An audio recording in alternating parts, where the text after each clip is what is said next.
شیخ صاحب جو 6 کلمے پڑھے جاتے ہیں ان کی حقیقت حدیث کی روشنی میں بتائیں۔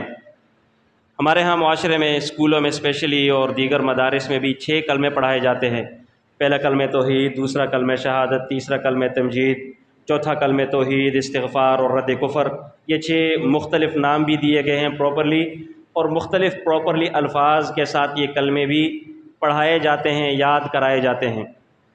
جہاں تک ان کلمات، یہ جو 6 کلمے ہیں، ان میں جو پڑھے جانے والے کلمات ہیں، اب مثال کے طور پہ پہلا کلمہ ہے لا الہ الا اللہ محمد رسول اللہ، یہ اسی طریقے سے کلمہ طیبہ۔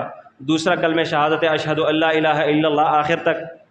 تیسرا کلمہ جس میں اللہ تعالیٰ کی تسبیحات ہے، تحمیدات ہے، تمجیدات ہے وغیرہ، اور چوتھا کلمہ۔ یہ سارے کے سارے جو کلمے ہیں، ان کلموں میں پڑھے جانے والے کلمات کہیں نہ کہیں قرآن اور سنت سے ثابت ضرور ہیں، لیکن یہ 6 کلمے اسلام میں داخل ہونے کے لیے ایک دروازہ سمجھنا بالکل غلط ہے۔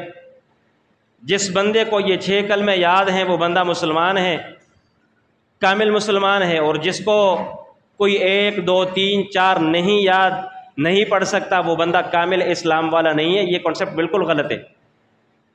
اسلام میں داخل ہونے کے لیے ایک ہی کلمہ ہے لا الہ الا اللہ محمد رسول اللہ، بس یہ بندہ کوئی بھی شخص یہ کلمہ پڑھ دے، دل کا معاملہ اس کا اللہ کے ساتھ ہے۔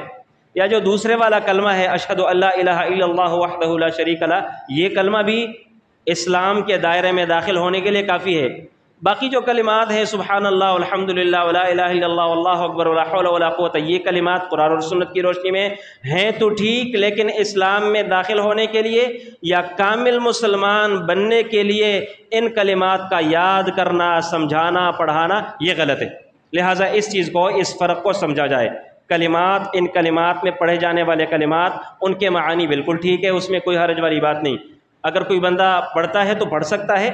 ایک بندہ مثال کے طور پہ تیسرا کلمہ سبحان اللہ الحمدللہ لا الہ الا اللہ اللہ اکبر، یہ کلمات ہے، ممکن ہے کوئی الفاظ آگے پیچھے بھی ہوئے کیونکہ مجھے اچھی طرح ازبر یاد نہیں ہے۔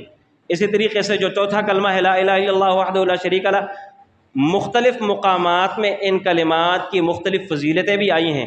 اگر کوئی شخص یہ کلمات ایز اے ذکر پڑھتا ہے تو پڑھ سکتا ہے۔